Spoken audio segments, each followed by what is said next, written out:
안녕하세요.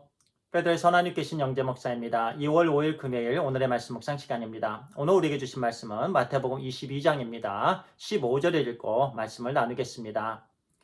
이에 바리새인들이 가서 어떻게 하면 예수를 말의 올무에 걸리게 할까 상의하고, 오늘은요 우리가 하나님의 말씀의 원칙을 통해서 사탄의 말의 올무에서 벗어납시다란 제목으로 말씀을 나누겠습니다. 일반적으로 사람들은 의사소통을 할 때요 말과 말씀을 사용합니다. 말은요 일상생활에서 사용하는 말을 말씀하지요. 그런데 말씀은요 윗사람이 아랫사람들을 향해서요 지혜와 권위를 가지고 전달하는 그런 말씀을 말합니다. 이렇게 말과 말씀이 있는데요. 우리 믿는 자들에게는 하나님의 말씀이 있습니다. 하나님의 말씀은 생명의 말씀입니다. 지혜의 말씀이고 구원의 말씀입니다. 우리 하나님께서는요, 이렇게 하나님의 말씀을 통해서 우리와 의사소통을 하십니다. 그리고 우리에게 구원의 말씀을 주십니다. 우리를 온전케 해주시는 것이 우리 하나님의 말씀이지요.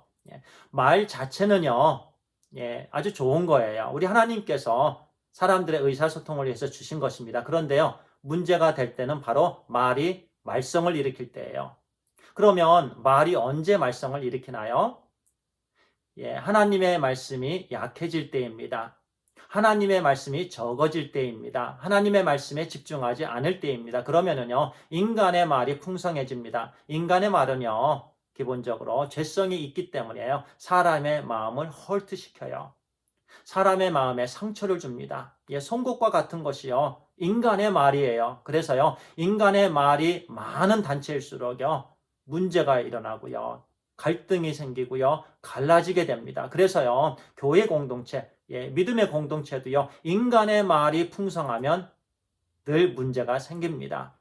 그래서 우리는 항상 하나님의 말씀이 최고가 되어야 되는 줄 믿습니다. 하나님 말씀 언제나 붙잡고요. 하나님 말씀을 항상 높이고요. 그러면 우리 사람들의 말은요, 나왔다가 흘러가고 그냥 사라집니다.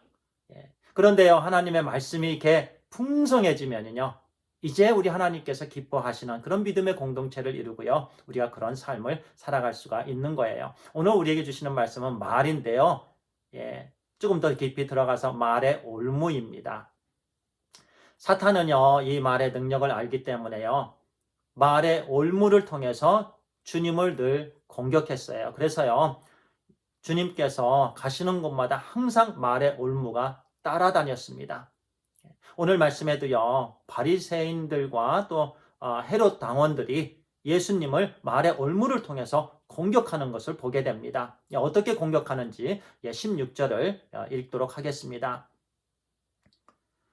자기 제자들을 헤롯 당원들과 함께 예수께 보내어 말하되, 여기서 자기 제자들은요 바리새인들의 제자들을 말합니다. 선생님이여, 우리가 아노니 당신은 참되시고 진리로 하나님의 도를 가르치시며 아무도 꺼리는 일이 없으시니 이는 사람을 외모로 보지 아니하심이니이다. 공격 같지 않지요. 말에 올무 같지 않습니다. 왜냐하면 틀린 말이 아니에요. 지금 바리새인들과 헤롯 당원들은요, 지금 예수님을 말의 올무로 공격을 하는 중인데요, 우리가 듣기에는 옳은 말씀입니다. 오히려 칭찬입니다. 우리 주 예수 그리스도는 참되신 분이십니다. 진리로 하나님의 도를 가르치신 분이세요. 항상 거리낌이 없으신 분이십니다. 전혀 거리낌이 없으세요. 우리 하나님이시기 때문에 그렇죠. 그런데요, 우리 사람들에게는요, 무엇이 올무가 되죠? 칭찬입니다.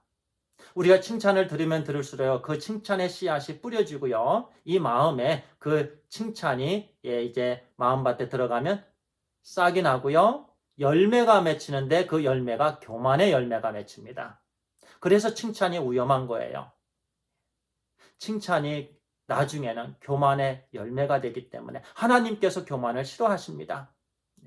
그래서요, 말의 올무는 항상 칭찬을 통해서 뿌려집니다.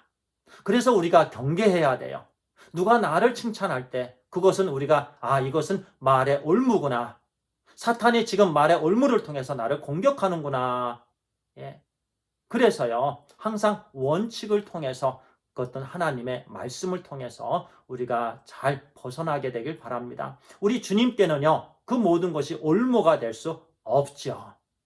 하나님이시기 때문에 그렇습니다. 예. 그런데요, 계속해서 17절에 또 말의 올무를 통해서 주님을 공격합니다. 바로 세금 문제예요. 제가 17절 읽도록 하겠습니다.